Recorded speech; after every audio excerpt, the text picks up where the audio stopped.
Hello, welcome back to All for United WSC, and then there was four. I know I'm not just talking about the four of us. Obviously we've had a 5-person panel for the last few weeks, but we're back down to 4.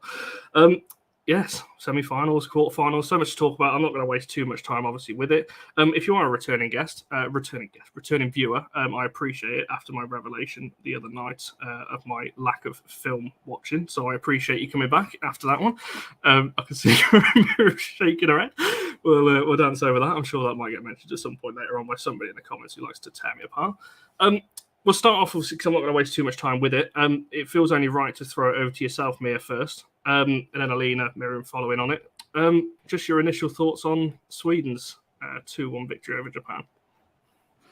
Yeah, I actually thought about this the other night when I spoke to some fellows in Swedish media, and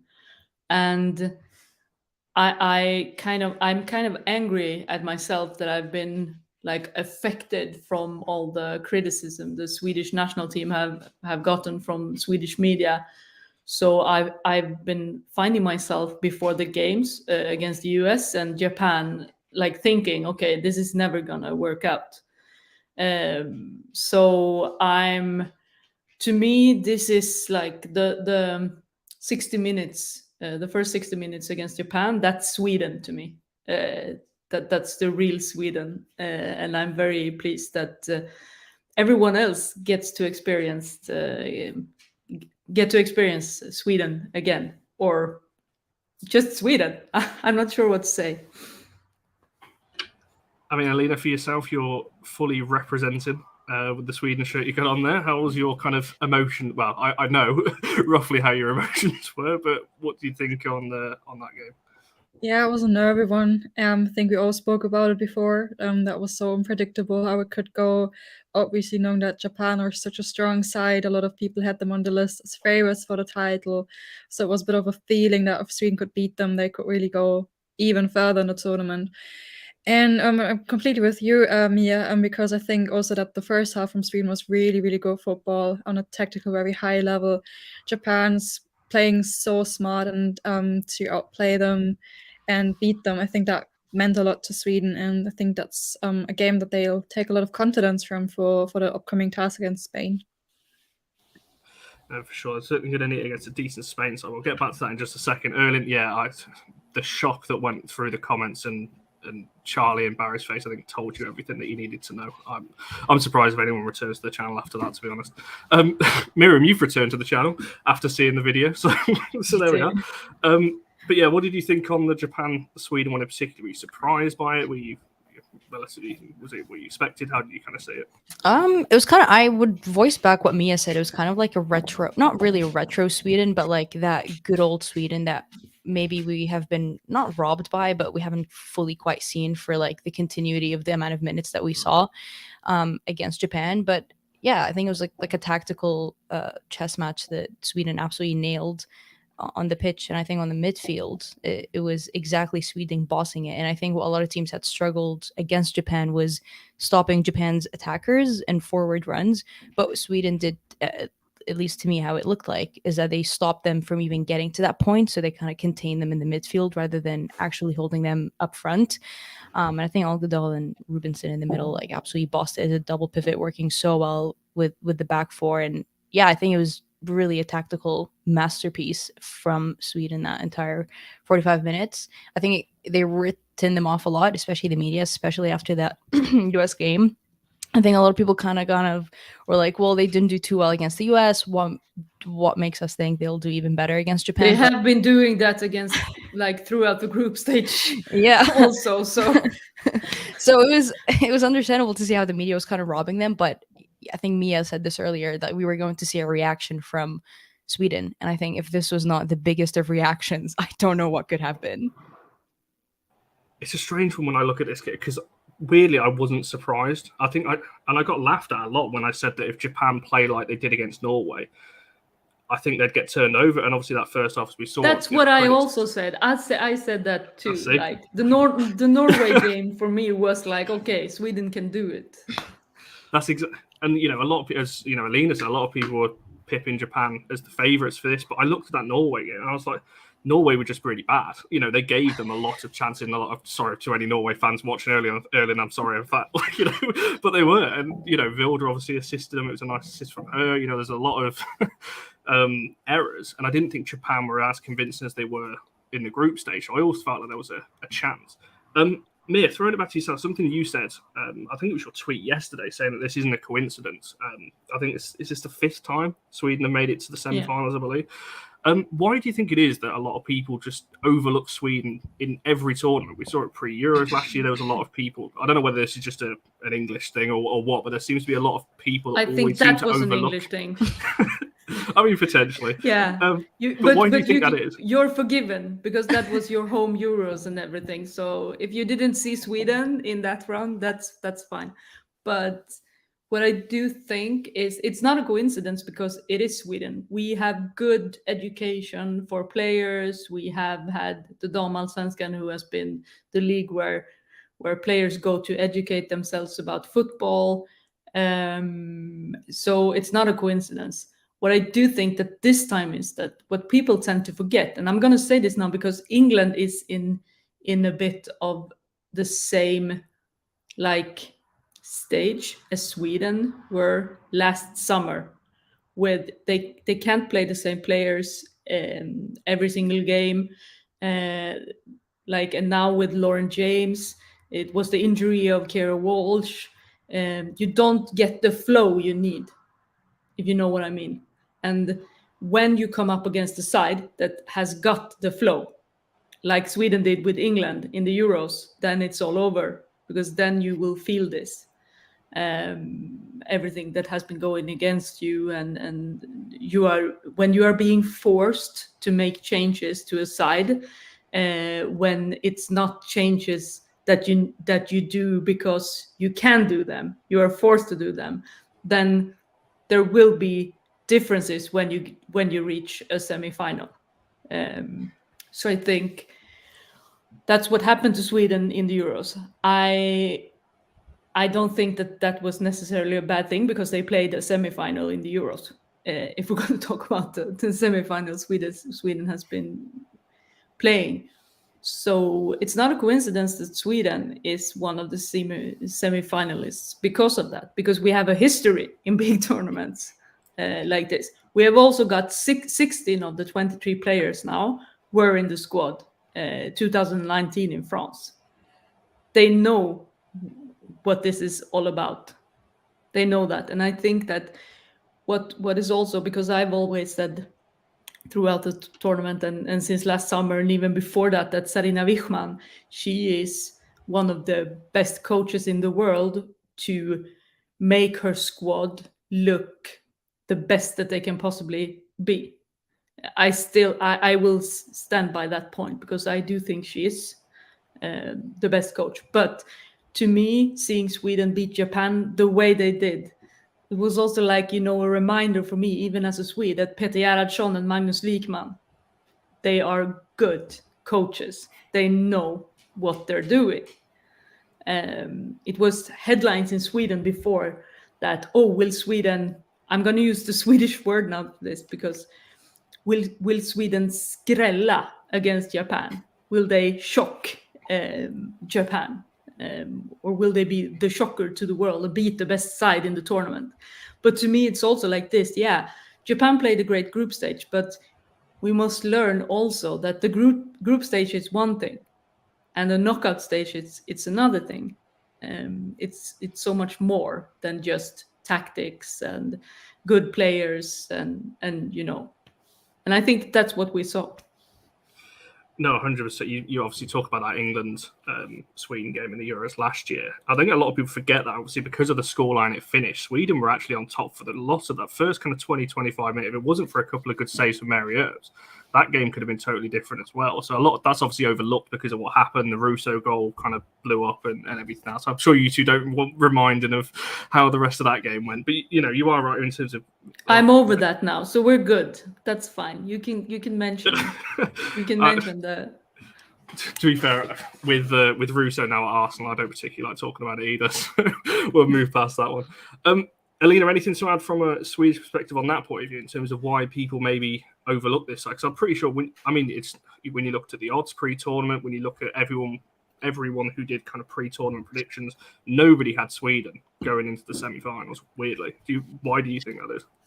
Yeah, it's difficult to say. I feel like people were really like enchanted by the 5-0 from Japan against Spain.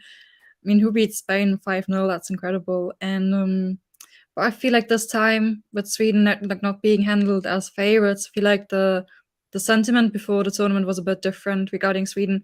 They had like the two preseason, no, not preseason, but like the test games, the friendlies against Norway and Denmark, which they couldn't win. And I think last year was a bit of a different thing. There was a lot of euphoria around the Swedish team because they had also two friendlies that they won. Or was it just one, Mia? Brazil, right? They won that one. That was really good. And France. But that was after the Euros, I think. Yeah, but both games were really good, and there was like a lot of positive vibes around the team. But then I feel like with the loss against Denmark and then the draw against Norway, it was difficult to tell where Sweden would go during the World Cup. And obviously, World Cup is so much different than the Euros. There's like so many strong sides. It's so unpredictable. I feel like the World Cup is much more unpredictable than the Euros, for example, because there's a lot of teams that you don't see regularly, where there's not a lot of coverage and everything. So I think that's why some people might have written Sweden off, but for not really a good reason apparently, because they're still good. They bring so much quality, as Mia just has put it, really.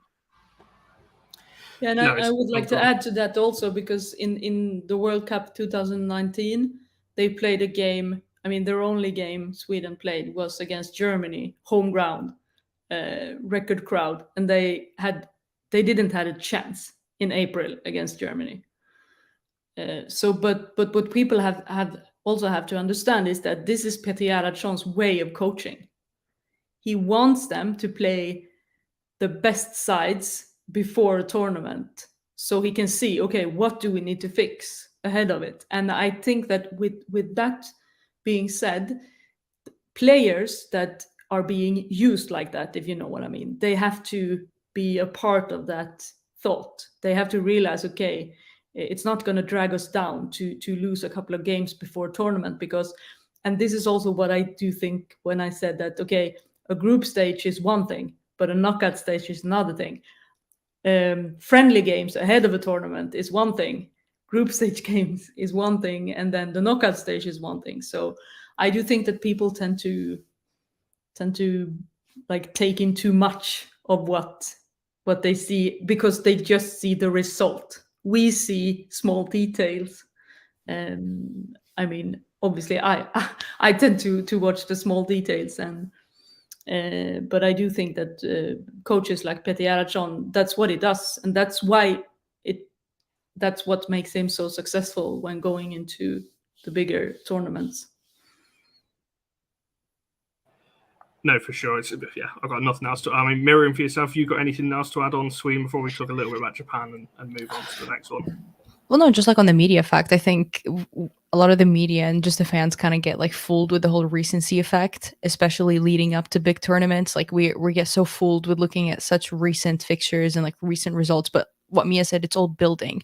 And I think even Japan, like a lot of people probably didn't expect them, the general media, I guess, didn't expect them to do what they were doing in the group stages, because if you looked at their recent results, it was X, Y, and Z, and they had just lost to the US in the She Believes Cup. They also lost to Brazil.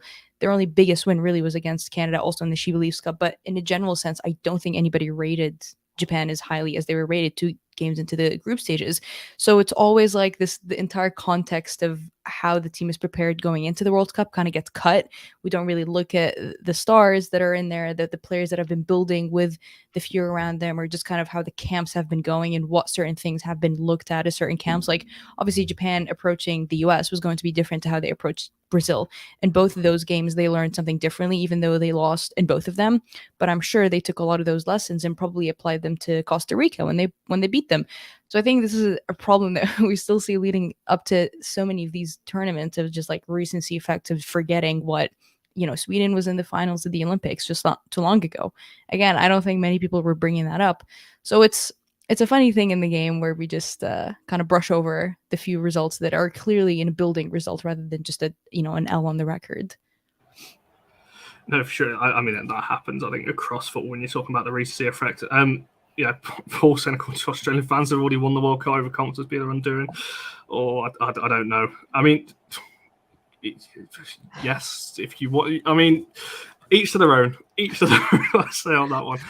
Just quickly on Japan, next we'll come back to Sweden when we talk obviously about the semi-final. Mia, do you think Japan will be happy with the tournament they've had? Do you think that's probably about where they expected to be? Obviously, they played, obviously, as you mentioned, really well in the group stages. Do you think that's a successful tournament for them? I think they should be proud of themselves. But I do think, and this is probably something I've picked up because we have a couple of Japanese players in the Damallsvenskan, that they have very high demands on themselves. Like, I've never seen such. I can't even find the words because I'm probably sure that you've all seen Jonna comforting Maika Hamano, who is her teammate in Hammarby. And she looks like that if she doesn't score in a game in Sweden, or if Hammarby doesn't win, and she may have wasted a couple of chances, because that's what she's here for. She's here to win. And I think that's kind of like that's significant for the Japanese players, and they are there to win. And obviously, what I do also think, if you look at that game, is that I spoke to Hedvig Lindahl about this, and she said that it looked like when Sweden played the US, it looked like Sweden, they showed too much respect. But Japan showed Sweden too much respect for the first 60 or 70 minutes. So it's kind of interesting how it all can turn around depending on what team you are facing. I think that's also a part of the picture here with Japan. I also do think that people have to realize that, I mean, it's not long ago that, and I don't think I've ever seen an active Japanese national team player going out to criticize their federation in social media like they did just like a couple of months back. And so I got the feeling that they really wanted to show their people back in Japan and their own federation that we are worth, we are worth this. Give us what we can to be the best we can be, and we can beat anyone in the whole world. Certainly, quite a lot of nations, I think, should have done that. If I mean, it should have been done pre-tournament, really. But obviously, as you mentioned there, showing their federations what they can do on a limited. Yeah, and I think I also want to add to that with the fact that it's not a coincidence that Sweden is in their 5th semi-final in a big tournament, because we have a federation that backs the players up. We have had they've had chartered flights for many years. They've had own chefs, that they have a big staff management behind them. So, and that's what I meant is also, it's not a coincidence that Sweden is ranked 3rd in the world, because there are a lot of things that can be better here too. I know that, and the players would probably agree with me when saying that. But if we would compare the resources that the Swedish national team have compared to others, I think that would be quite telling looking at the world ranking.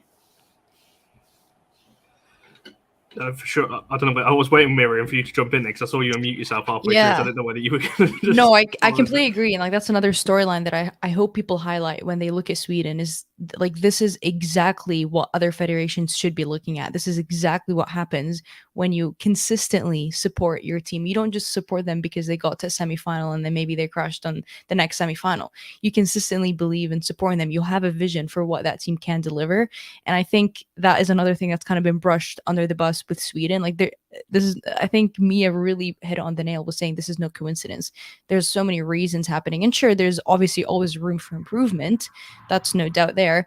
But when you compare it to the other federations, especially the federations that are also in that top kind of, top 10, really, I'm not even going to say like in the general sense, federations are really, really behind. And I think also Japan are very respectful and polite bunch of people, but they were obviously quite angered with how their federation is, and how they have not had a home game in some years, and their Wii League is hit on so much funding, especially after COVID. And I think they've been struggling as well, but because it's almost they've got a culture of being so polite and respect, you haven't heard that, and you haven't gotten that in the general media sense. But yeah, I just wanted to touch on Japan, of like, in some ways this was exactly the performance they needed, because we have seen the dip of interest in their audience following that 2015 World Cup, and it was almost like, are we going to see a resurgence of that nation? And I feel like the Japanese people are so connected to their international sides, and we saw that boom in 2011, and then all of a sudden it was like, before you even know, it's plummeted. And this was exactly the rejuvenation that the nation needed to see. This is what they deserve to see, and to be able to get the people back in, the audience into the Wii League. And so the Wii League is, I mean, I haven't really been able to watch so much of it because of time difference and also just accessibility, but it is such good football that it deserves to be also in the talk of like the other top flight leagues, especially if the funding and the federation is able to back it up, and all those money issues following COVID, they're able to be sorted. So Japan had a statement to come in and kind of connect with their audience once again. And I think this was exactly the way they did it, because you saw their group stage performances, and I think even they made it to the semifinals. Sweden is not an easy team to beat and go through, so being beaten by Sweden, you can hold your head high going back. So for Japan, I think this was a pretty positive run, I would say, in a general sense, especially in the wider effects, really, off the pitch. No, for sure. I mean, Alina, for yourself, anything to add on Japan? I try not to big up City players too much. Japan have got one of my favourite non-United players, obviously, in Hasegawa. I absolutely love watching her play, albeit not when it's playing United. But anything to add on Japan's performance kind of overall in this World Cup? Not really. I think you two just said what had to be said, but it was good to see them go so far in the tournament, play such intelligent football, and I think it's a really exciting mix of players, a lot of experienced internationals like Saki Kumage, who we had at FC Bayern recently, and then young upcoming talents like Maika Hamano from Hammarby. And I think that's just, that looks very promising, and I think that we'll see more of them in the future. Certainly hope so moving forward in future tournaments. We shall see. Right, we'll move on to Spain, Netherlands. I don't have a lot to say on this one, as I said earlier, because I didn't watch it. Saw what happened. Didn't see much of this game at all. So I can't possibly comment on what happened in this particular game. But in fact, Alina, I'll come back to yourself first. This one, did you watch? Obviously, this was on pretty early for us on the European time zones. Did you manage to catch any of this one, and just your kind of thoughts on how this one went? Yeah, here it was at 3 a.m. at night. I watched the real life, and I think that was also a bit of an unpredictable tie. Maybe Spain a bit more of the favorites, but I also think that the Netherlands did well at the tournament so far, like them being without Vivian Miedema, their big star. And I think I said in a previous episode, but I think they're in a bit of a similar situation, like Australia, who didn't have some car available for some games. I think it's always interesting to see how a team structures differently in a new way when their big star that who the system is a bit like fixed on, so to say, if that's the right word. It's always interesting to see how they do without these players, these key players that you can't think about the team without with. And yeah, so I think Netherlands looked good, but obviously Spain, it's so tough. Because they're so good at midfield, have such good players and everything. And yeah, I think they were a bit of the favorites, and now it's really interesting to see how it plays out against Sweden. No, for sure. We will come back to that exciting semi-final tie in just a second. But Miriam, for yourself, is that kind of how... I can't remember what me, Alina, and Phil... What did we say last week? Predictions? What did we all say Spain? I think we did. Last Thursday. Well, I know that. I'm pretty sure we said that Spain might nick this one. But I mean, Miriam, for yourself, is this kind of how you saw this one going? Obviously, late goals on both sides, in extra time and in normal time. But is that kind of how you expected it to go? Well, this was a special one because I got to watch it at 9 p.m. and it was perfect timing, where I wasn't half awake in the middle of the night. So this one I had to enjoy regardless if it was good or not.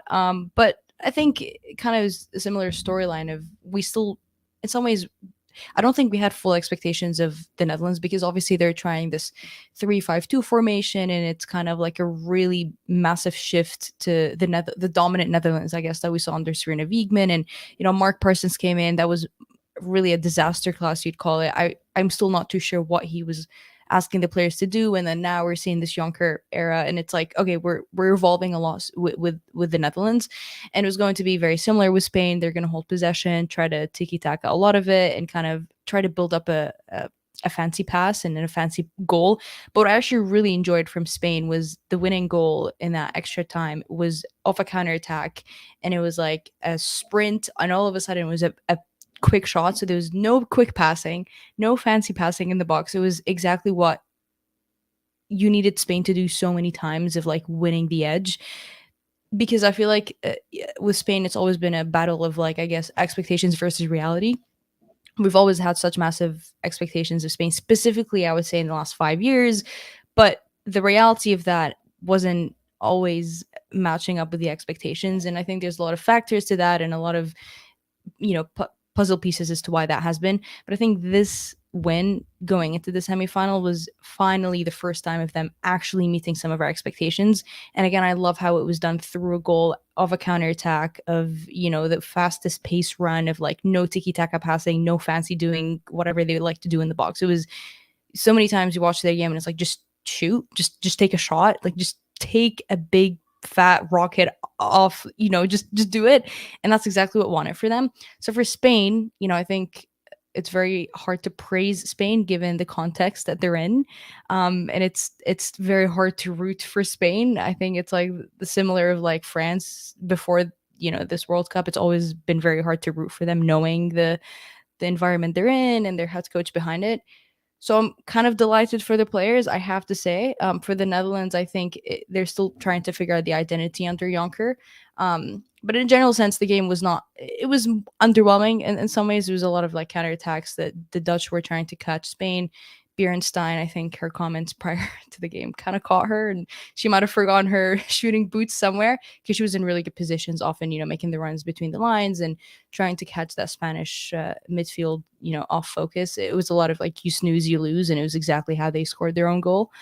So it was a good game, slightly underwhelming here and there, but the late drama, extra time, World Cup, can't hate it. No, for sure. We'll see how that can affect them. Oh, life, that made me. Jeez. Just before we move to Mia, I have put a poll in the chat. Pretty easy, obviously, with 4 teams left. A simple question, obviously, who's going to win it. So I'll come back to that one towards the end to see what everyone thinks on that one. But Mia, for yourself, if you're able, with your dog in the background there, did you see much of this one? Is it kind of how you expected it to go? What was your kind of thoughts on this particular time?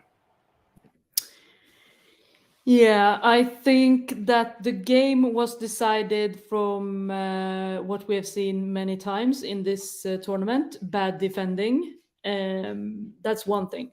I will also say that the 4 teams that are left in this tournament, really none of them has showed great defending. And this has got me thinking that also that, what we always talk about modern football, and it's going to be so pacey and attacking and stuff like that. So people tend to forget the defending part. All these 4 teams that will play to win the World Cup trophy, they have very... there are weaknesses in their backlines. Let's just leave it at that. To me, Spain is still the team left in the tournament that I don't know where I have them in quality. I don't think that they haven't showed us anything yet, except for that goal, how it was scored, that they haven't showed us yet, any time like before. So they started as they always do, like get everyone watching thinking, okay, this is going to be like 11-0 to Spain when the game started. But then they didn't score from open play anytime during the 90 minutes that they had to. Was a penalty that barely got into the back of the net. And to me, that it doesn't give me anything. They are too unpredictable for me. I'm not sure if that's good or bad, and we're probably going to see it tomorrow against Sweden. But to me, Australia, England, and Sweden has showed some sort of, I don't know, solutions when things doesn't go their way, that they can in game manage whatever comes to them. Spain, not so much. I probably will regret that I'm saying this because but you know what I mean. And that they beat Switzerland, who has been one of the most worst side in this tournament, even though they had a coach that said that she wanted to make them an attacking and brave side. Didn't see anything of that in any game. So that Spain totally outplayed them, not much of a surprise. Japan, I've said this many times. We had a campaign with Sweden and Adidas last summer, how to beat Sweden. Japan practically did their own brochure without printing it when they played Spain, saying that, okay, this is how you beat Spain. They played to Spain's every weaknesses that we all have been seeing throughout the years. We all know that Spain's backline, and especially without Mapi Leon, if you're going to be a center back in Spain and you need to cover practically your whole own half, then to me it's like this. I can see that Stina Blackstenius will like be hanging around and hang out with Paredes and Codina, maybe. Just, like touching their shoulders once in a while and say that, okay, remember that I'm here and I'm much faster than you. I don't think that Spain has showed anything unique, except for that goal, who was a counterattack. But we all know that that's not the football they want to play. And it was bad defending. You don't give Salma Paralluelo, you don't back to let her, okay, decide what foot you want to shoot the ball with into the back of the net, which unfortunately Anouk no one did. So I can't grade Spain from this. It's certainly a difficult one. I think, Miriam, when we were on the show a couple of weeks ago, it's really hard to praise Spain, obviously, because of what's going on, above the players. But it's obviously any team with honour. United fans will be fully behind. Now she's back in the Spain setup. So she's had a really good tournament, actually, just on an individual point of view. So I don't know with Spain. I agree with you. I think, Mia, we spoke about it. It was in the group stages. We were talking about Spain not being clinical enough. They were creating a lot of... It was one of the... I can't remember whether it was game 1 or 2 where they had so many shots, but it was only a couple of goals. Probably both games. I think it was 46 shots against Costa Rica. And they scored 2 goals because one was a known goal. Yeah. So that was also like people praising Spain. I get that when you watch them play for the first time. But then when Japan beat them, you could see that, okay, but this is what we all know about Spain. We know what how do you say it? Jorge Vilda's tactics will have to demand from the center backs. And he is playing a very risky football with what players he have selected, like to play the style he wants. I can't see Spain back down and put up a low block against Sweden. I can't, because I don't think the players know how to play football like that. No, we'll come back to Spain, Sweden in just a second when we talk about obviously the semi-final. Yeah, I agree. I don't think I agree with me. You just said the other three teams that are in the semi-final, I think, have shown that I don't know what it is, that metal, I guess you'd call it, in tournament football. Go on, Mira. I think also we have to talk about like their skill of game management hasn't always been top. And that's exactly how they lost the Euros quarterfinals. And in the semifinals, which is deep waters that they've literally never been in, like on the international side. Sure, a lot of these players have experienced it at a club level. But when you're with this group that you've never together been in such a position of managing a game properly because you've consistently failed that. And again, I think that probably goes back to Jorge Vilda because that is something you, I don't know, somehow drill. in preparation to camps, but they will be put in deep waters. And shall they go behind, I think you will have to see something remarkable and unpredictable from Spain for them to be able to come back, which is two qualities that I don't think we've seen other than that counterattack goal that both me and I highlighted. So I think Spain are the ones backed up behind the wall here. And, as much as I appreciate some of these players to make it through, I just do not think we have seen any of those qualities that we do need, or at least kind of like that extra gear to make it out of a semifinal from any of the Spanish players.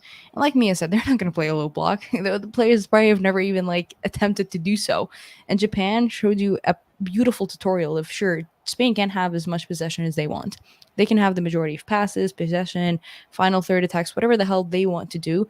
But if it comes to breaking the lines and making those through balls count, it doesn't matter. And that's exactly what I think a lot of the teams will be doing. Like, that Japan game will be on repeat in that analyst room, 100%. We jinx it now. Knock on wood. I was just saying, full on manifesting a Sweden win here, aren't you? I think I think this has been my thing all tournament. I feel that whenever I say something positive about Sweden, I jinx them. And Spain is a scary side in so many ways because of what's going on there or what's not going on there. You can't even tell.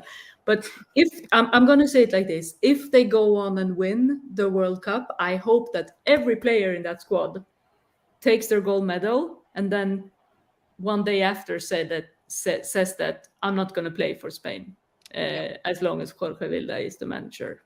That's what I hope, that they will use that platform that they will gain from reaching success in this tournament. A team that has done that is exactly the US, when they took their federation to court and they fought that equal pay was when they won that World Cup. So not to say that Spain, even if Spain crash out I wouldn't even call it crash out, even if they get knocked out in the semifinals, that is still a result that has happened for the first time ever, and that is still something for them to show for the federation, regardless. But they can still have the bronze medal. Exactly. Come on. Third spot is still up there for grabs. So I hope the players in some ways are actually really able to use that platform and whatever it is that they are able to achieve and shove it in their face of the federation, because it's knocking them out is not making it work. If they win, at least that will make it work. It's you're almost on your last resort. So for Spain, I hope they're playing for a little bit more, and in other words, a big slap in the face for the federation, regardless of what the result ends up being. Certainly some statement to make, that is for sure. We'll move on to another quarterfinal. I don't want to spend too long on this because we've already done a line as she's showing it. To be fair, it wasn't a great game to watch, to be honest. From either side, I don't think Colombia were particularly weirdly. Colombia were so composed up until the final third, and it all went kind of wrong. I don't think your dog agreed with what I just said there. But They're a bit disappointed with Ella Toon as number 10. That's what they're saying. Yeah, a lot of United fans are as well, to be fair. I've kind of had high expectations for her this tournament, but we'll come back to that. But Alina, for yourself, it's something obviously we spoke about a lot from an England point of view, that they're not playing well at all, really. Yet they're scraping through these kind of 1-0s, the penalties, the 1-goal margins. What do you think it is almost in this game in particular that kind of, I guess, soaring them through another 1-goal margin win? And also from a Colombia point of view, how you saw their kind of tournament leading up to this point and in this game? Yeah, definitely. I feel like the England players look tired, have a lot of minutes in their legs, obviously not getting a rest. The starting 11 is not being rotated as much. And I think that's a big point that plays a part in it. And as you just said, England are just scrapping their way through the tournament. Now in the semi-final, I think it's so difficult to say, with Colombia, obviously also one of the sides that weren't well covered before the tournament, where you really didn't know what they would bring to the table or to the pitch in this case. Obviously, that was difficult to predict, but I feel like they did a lot of things very well, stood really well on the pitch and made it difficult for England, obviously. But I feel like England, creativity, energy, whatever reasons are behind that, it's so difficult to tell, but to me, they just look tired. I mean, it's not a surprise when you look at it, especially a lot of these players deep into tournaments with the club sides, a couple of weeks off, straight into camp for England and straight into, obviously, the tournament. And long games, obviously, the penalty shootout against Nigeria, another long game, or a physical game, certainly. There was some of the tackles and the Colombia players, I call them tackles, more wrestling moves. Some of the Colombia players, particularly Lauren Hemp, she got pushed around all over the place. But Miriam, for yourself, again, it's something we spoke a lot about. Are England riding their luck a little bit? Or do you think that England have almost, I don't know how to call it, because you can't luckily win a tournament. You can fluke 1 or 2 games, but you can't fluke 6 or 7 on the bounce. So what is it with this England side somehow scraping through? Because I think if Colombia had more composure in front of goal, they should have easily won that one as well. Nigeria, the same, the chances they had in that game. So what do you think it is? How did you see that particular game and obviously Colombia as well? Well, you always need a little bit of luck in a tournament. I think, regardless of how much your tactics are drilled out in the culture that you have, you always got to count on a little bit of luck. And I say that from a Canadian perspective, knowing that we have been able to achieve whatever medals through a little bit of luck. But for that game that we saw against Colombia, I mean, I was super happy and impressed with the Colombian midfield in that first half, the way they were able to relieve that pressure. And I don't think many teams can say that they not many teams can say that they've beaten England and how fast they move the ball, and Colombia can say that specifically in that first half. And I think that is something that I've consistently seen since the start of the World Cup, of England not having the speed of moving the ball that they have been previously able to show, even in the games leading up to the World Cup. And I'm not going to highlight so much of the Euros because that's different ball game and different players that we're dealing with right now. But even a few of these games before the World Cup, that sure, they kind of underachieved in terms of finishing up top, but they were still able to move the ball faster than not. And I think this is an issue that I'm still not too sure why is happening, and just not moving the ball fast enough. And in that first half against Colombia was really doing massive work in the midfield. And Toon hasn't really had a great game or tournament at all, but that first half, again, she was dispossessed over and over again. Georgia Stanway overcommitting one too many times, and it looked like Colombia had eaten them in that midfield, just so fast moving the ball, relieving the pressure really quickly. I mean, looking at Linda Caicedo and trying to expose that space behind Lucy Braun. So for Colombia, I think this was a massive result for them in the first half. Unfortunately, I think they got a little bit too leggy in that second half. And again, when it comes to deep waters, it's a team that have a little bit more experience in that sense, especially at a World Cup level with England. And they were kind of able to push into that final gear. So Colombia, and this is another statement for their federation, obviously they have also been quite vocal with the resources and preparation that their federation has given them. So for Colombia, their federation, I hope, are all eyes and ears. But for England, it's I'm not sure. It's hard to pinpoint it. You do need a little bit of luck, and I think I'll even give a little bit props to their back line. I think we have been quite critical of their midfield and in their forward line, but that back line for me has been quite rigid, or as rigid as it needs to be. Alex Greenwood playing some really impressive work, covering for a lot of her fullbacks that overcommit, and I think you cannot overcommit against Australia. Like, we've seen how dangerous Rasso and Ellie Carpenter on one end can be, as well as Ford and Kelly on the other one. Like, that's not a flank or either flank that you want to overcommit, and if they're caught in those spaces, it's game over in the nicest way possible. So it's been underwhelming, I think, both in the middle and up top. Mary Earps got caught with a chip in that Colombia game. It's funny because as impressive as the goalkeeping has been this World Cup, both of these goals in the first half came down to goalkeeping errors, which again, just I feel like is the storyline of England games, kind of like a little bit of a different narrative. So for England, they need to figure out why is it that they are not able to move the ball as fast as we know they're able to, and figure out that number 10 role. Toon needs to step it up. We know Lauren James can't step in that number 10 role. Obviously, Frank Kirby's not in. They need that creativity in the open play centrally, not just wide, because again, you do know the threats of Ford and Carpenter. They're there on the fullback end for Australia. So I hope England are not going in just relying on Chloe Kelly and Ham to deliver good deliveries, because you'll need a lot more than just flank work. You'll need that central creativity that England has lacked. it's certainly been. You mentioned the back three, obviously back three now. It was a back four at the start of the tournament, but they've, to me, have been England's best player. Carter, Brighton, and Greenwood, and Earps behind have been the best players. Yet England have known in this tournament for leaking so many chances. So it's weird that they are the standout players. Obviously, they've been under a lot of pressure. You mentioned obviously the goal, the fact that England have Mary Gosselin 7 times. Even if she let in that goal, which I mean, I was heavily critical on the show. I still think she's got to save that. I've got to be honest. If that was a one-off, maybe, but I feel like Earps gets done by that quite a lot. And with Australia next to Sam Kerr, she loves a good chip against Mary Earps, and so I'm hoping that doesn't happen for her sake.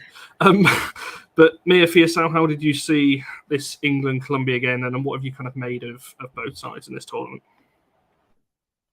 Yeah, I think I've been very impressed by Colombia. Obviously, I think many of us have been. They've shown their technicality and their physicality against teams like Germany, for example. But in this game, I think that was a bit in the beginning that you could see that, okay, this is going to be a physical game, because obviously Colombia knows that maybe their one part of their tactics must be to disrupt the other team's play, and build up. To me, I must say that the standout player in England was Alessia Russo. She finally stepped up. I think many people have waited for her to show what she did. I'm not saying it was perfect, but I think that she did what she had to do to get England to the semifinals with that chance she got to score. That's one thing. I also think that people need to remember that how England played in the Euros with the straight substitutions that they did probably have shown people that even though Ella Toon is a great footballer, I think she is not a straight substitution to be a starter like she was when she came on from the bench, because I think we can see that if Ella Toon, I'm not going to say she would step up and be better, because I think that this is big shoes to fill with Frank Kirby. We have to be honest by that when we talk about this. But there's something about Ella Toon at the moment. I feel that she hasn't got the. I think she loses the ball too easy. She's not. It feels like she doesn't believe in herself. Not in every action, but in some situation that she ends up in, you can see that, okay, she lost the ball, but she didn't even try to hold on to it or something like that. And I still think that Keira Walsh is a massive and important player for this England side, on whether the tempo they are going to play in and everything like that. I do think that they are affected by everything around Lauren James. I know that they say that they aren't because they are professionals and stuff like that, but I do think that, of course, a side is affected from the fact that one of the players that is being praised in media and all over the way she has been, and she was the player that sort of got England out of this curse, not scoring from open play, and then everything just went their way against China. So this is the thing that they will need to set straight against Australia. These 4 teams left in the tournament at the moment, from what England showed against Colombia, I think that this is a team with a good defensive shape with Keira Walsh and these 3 center backs, because they complement each other so well. I can't see any other team left in the tournament that complement each other so well in the backline. But England's biggest problem, and I never thought I would say this, could be to score goals, because you need to score goals in order to win these games. and that's quite interesting to think about when you see that you have Lauren Hemp, Alessia Russo, you have Chloe Kelly or Lauren James or Rachel Daly. You know what I mean.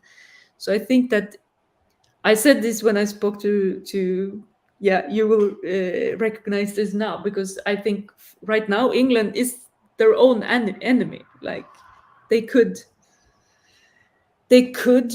win against Australia, because Australia's center backs, they are like, it would be a piece of meat for players like Lauren Hemp and Chloe Kelly. So it's going to be a very interesting tactical battle, because Tony and Jens, who both are Swedish, that works with Australia, they are also very good analysts and coaches. But so is Sarina. So this is I think that this is, I mean, Sweden and Spain, they have a very different playing style when you watch them, but England and Australia don't. But when England were up against Colombia, then they were up against a team that also have a very different playing style. But I thought that England actually handled that good, and I think that's what they should take with them for the rest of the tournament. Well, we know should England get to the final, obviously Lauren James will be back in the mix by then. She'll be back in for obviously the third place game as well, should England make that one as well.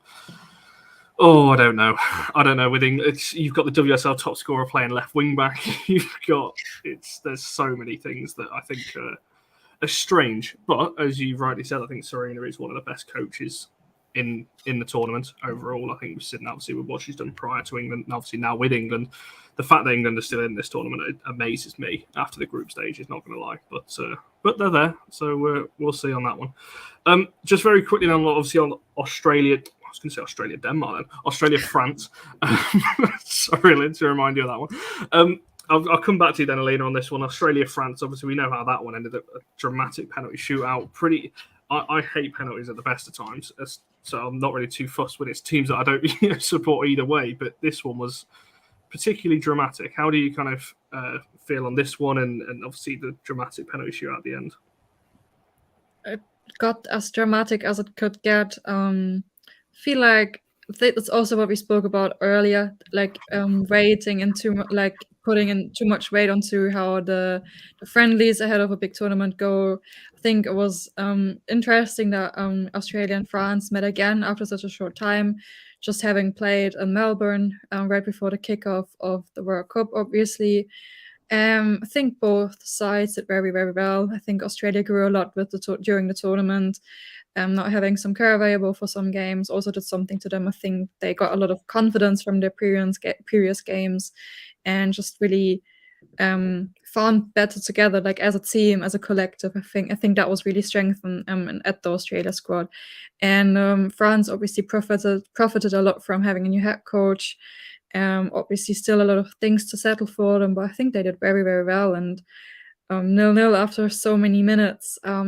Don't think that I would have predicted that. I would think it would have been a bit more goals from open play, to be honest. But the penalty shootout was just like with a lot of luck, both for Australia and for the whole country. Having experienced it on my own, like how football crazy the whole country is right now. It's just great that they advanced to the semi-final, and that's historic for them, obviously. No, sorry, I've really been put off by a message I've just received, which is very good. I can't say it, but yeah, very good.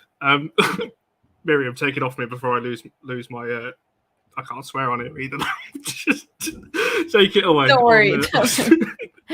Yeah, no, I think I would have agreed with Lena in terms of you probably would have expected like a goal from either end. There was many chances where with France, you're like, only if Katoda had been there. And like, I think that has been in some instances with many teams.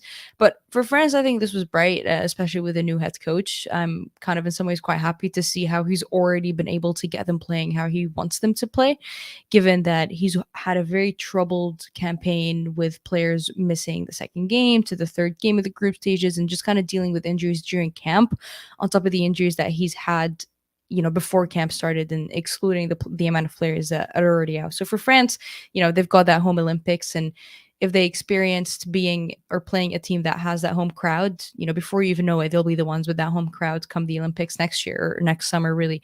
But for Australia, and Alina again touched up on this with the likes that they've done this up to this point, given the fact that Sam Kerr's probably played a total of maybe like 30 to 45 minutes this entire cup.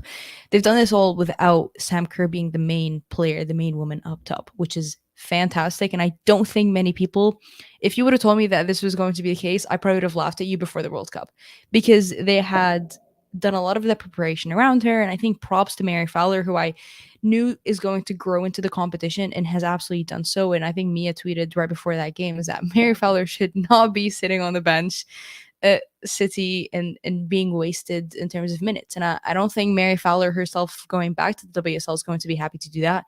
None of her fans will be happy to see her on the bench, and I don't think her agency will be happy to see her on the bench. So I think the odds are stacking up to the fact that we do need to see her on the pitch, because she's great. She's so good at such a young age. You can see so many of her sparks, and she continues to get better and better up top. And maybe the fact that Sam Kerr was ruled out for a few of those games was a blessing in disguise for her, given the fact that she did miss her own game because of a concussion protocol. So for Australia, they've shown so much character and so much culture. And, we have to give Mackenzie Arnold some props into that penalty shootout, who, as fans, watching this as a neutral, I was extremely stressed just watching it. So you can even imagine how it would have been for Mackenzie Arnold, who, had to do a double save of Kenza Dolly, which is just, you can't even script that. She obviously worked with her at West Ham and probably has seen a few of those penalty shootouts, but the immense pressure that she has put in those 10 to 15 minutes is impressive, massive. So they gained so much confidence from that 120 minutes on top of the penalty shootout that they just knocked out France. And Mackenzie Arnold will be going in with that confidence. I want to say the Musovic confidence that we saw a few days ago. Both of these goalkeepers are going in with just massive boost in their abilities. So for Australia, I think more impressively, put tactics aside and what the staff has done with them, the culture, this is probably the best Australian culture team-wise, I think, the last decade, really. And you have to give them a lot of props. And they're feeding off that home crowd. You have to feed off that home crowd. If you're not feeding off the home crowd, you're doing it wrong. Well, we saw what an event. I hate keep bringing up the Euros last year, but obviously we did see what obviously that did for England last summer, and we've seen it in previous tournaments as well. That home crowd can definitely carry you through, as we've seen from an Australia point of view as well. But maybe kind of last word on the quarterfinals then, before we do a quick kind of score prediction. I can see Alina not looking forward to this one. I'm not going to ask you for score predictions for Sweden. It's all right. But for the last kind of say on the quarterfinals, what do you make of this Australia-France game in particular? Yeah, I was not surprised that it wasn't any goals from the 90, because to me, I actually tweeted it after the game as well, that this was the most even game football-wise. So to me, it wasn't a surprise that they had to be separated from a penalty shootout. But I do think people have to realize now that Tony Gustafsson, he said the other day that if Sam Kerr is fit to play 90 minutes plus, she will start. Which means if she doesn't start, she's not fit to play a full game. People have to kind of remember that. I think she will start against England. And I'm very excited to see the matchup and the game between Millie Bright and Sam Kerr, obviously. But I do think that this game will have goals within 90 minutes, even though it will be a draw and decided on penalty shootouts. But I do think that we will see some nice goals from both sides in this game. No, for sure. It's kind of. I'm going to have to try and regain composure because I've fully lost my train of thought in question I was supposed to be asking. That's the things when you do these things live. These things do happen. We'll stick with those two games, and obviously, kind of a little score prediction from each. Are you going to give us a score prediction, Alina, for this one? Are you going to Australia, England? How can you see this one going? Can you see it being comfortable for either side? Can you see it going distance? What do you think on this one? Definitely a close game. Don't think that England are at their best. So I can see this going 1-0 for Australia or 2-1 for Australia as well. And just for Sweden, that every viewer knows the background. I'm not predicting Sweden games because I always jinx them. And we don't want to do that. Not quite yet. Whatever you've done prior to this and yourself, Mia, for Sweden, just carry on doing the same because it's worked so far. Mia, for yourself, England, Australia, have you got a score you want to put on this one? How can you see this one going? Yeah, I have a dream final, and that's Sweden-Australia in the final, because that would be practically Sweden against Sweden in some ways. But the thing is that I've actually predicted Sweden to win the World Cup. I have this printed in a World Cup edition magazine, one of the biggest newspaper in Sweden. I probably was one of the few that thought that Sweden was gonna be this far. So I will need to stick with that because I believe in this national team. Even though I also believe in jinxing things, but I do believe that Sweden will win this 3-1 to take that. And for Australia, England, I think that Australia will beat England in extra time 2-1. See, the manifesting has started already. I'm probably wrong though, so you don't have to worry. Yeah, I mean, Erling's bang on. Yeah, we talk about obviously Kurt versus Bright. I don't know whether Kurt starts though. She didn't look fully match fit to me when she came on in the second half against France. So I'm not too sure. To be honest, I think Australia better not starting her and then bring it on a bit later on. But what do I know? I'm not a UEFA licensed coach, so we'll leave that up to the professionals. Miriam, for yourself, how can you see both games going? Do you want to put a score on both semi-finals? What do you reckon on this one? Oh, the scoreline might be hard to put on. For Australia and England, I'd probably back Mia saying that I don't think this will go past the 90-minute mark. I also think a lot of the players, specifically the midfield players on both sides, are going to be quite leggy. Like, I think we've talked a lot about Gori, for example, who, Mia, you're probably familiar with her. I think she still plays in Sweden if she hasn't moved, to my knowledge. She's fantastic. She's been great, but she's also started every single game and has played every single minute, including the 120 that we just saw. Similar with the likes of, I think Toon and Stanway and even Kira Bowles. The fact that she came back after that knee horrific, how it looked like, and played 120. The players are leggy, so I don't think this is going to go over 90, but again, could be wrong. I think there will be a fair amount of goals, regardless if Kerr starts or not. I mean, if she's like an emergency substitute in the 45th minute, we know how fast her impact can be. And she knows Millie Bright quite well, so she definitely knows her, weaknesses here and there, and she does love a good few shots at Mary Earps. We've seen that. So I think we'll see a few goals. I'll probably back England, Australia up on this one. I'll go with probably 3-1 for the Aussies, just because I think once they get the ball rolling, it might be the opening floodgates for them. So probably the Aussies on this one, a 3-1, but again, could be so remarkably wrong. For Sweden and Spain, again, not to jinx it, but I would value Sweden on this one. And I think, again, what Japan did to Spain is going to be somewhat of a repeat here and there in certain plays, I guess, or patterns that Sweden would look to do. And again, I don't think we've seen just enough adaptability and game management from Spain. What the score can be, I'm not sure. We obviously got, Amanda, who's gunning for that golden boot. We'll probably be doing the same. And I think, we've talked a lot about open play and, making the most out of the open play against the the Spanish backline, but also the set pieces and those dangers off corners. Sweden are very, very hard to mark on that. So corners, Sweden will be hard to mark. And open play, we've seen what Japan did. Probably Sweden to this one. I don't know if I'll be able to put a scoreline on this one though. I'm too scared to put a score on it as well, to be honest. I hate to say it. I don't hate to say it as much, but I think England will get to the final. I know obviously Australia got that home crowd and everything else. There's just something about this England side and just scraping through games and just what I don't think Australia have convinced me enough. I mean, England haven't either, but I just think England extra time win, like 2-1 or something like that. And I do think Sweden will beat Spain. There's some, again, in tournament football, there's something about this Swedish side. You mentioned earlier about Spain not being fully convincing either. I can see Sweden doing it as well. And to be fair, a Sweden-England final, I don't know whether many would want that or not, but bit of a revenge tour for last year. But I don't know. For the bronze match in 2019. Indeed. There's so many scenarios, obviously, that could play out with these four sides. To be fair, anyone for me, but I just don't want Spain winning it. I'm gonna be Swedish and very humble now.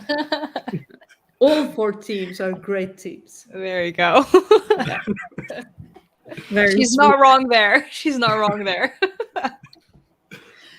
Yes, that was very diplomatic, and I guess the correct. But to be fair, as I just said earlier, you can't fluke your way to the latter stages in tournaments. You can do it in one-off games, but all four teams from here, whoever does go on and win it, will be deserved. That is for sure, barring any dodgy VAR decision or something like that we might see that we've not seen actually this tournament. So it's been pretty consistent on that front. So we shall see. It'll be quite something if Lauren James comes on and scores the winner in the final, though, wouldn't it? If England do make it, that will be talked about, I'm sure. But we won't go down that route just yet. We'll see what happens on Wednesday. Right, before we wrap it up, then I'll just come to each of you to shout out anything that you want to obviously shout out. Alina, I'll start with yourself. I can see your Twitter out on screen, but where can people follow you, find your work, and all that kind of thing? There it is. Yeah. Yeah, just on Twitter, writing about women's football, mostly the game in Germany, and yeah. Short and sweet, I like it. Mia, for yourself, I know you've been doing obviously a lot of space as well with obviously Phil, who comes on the channel a lot as well. You've been doing those things as well. If people want to follow you, find your work, and all those things, where can people do that? Yeah, I'm thinking, what am I gonna do this autumn? Like, when I'm gonna do a lot, but I'm gonna do a shout out on this podcast because we have Champions League in Sweden. First weekend in September.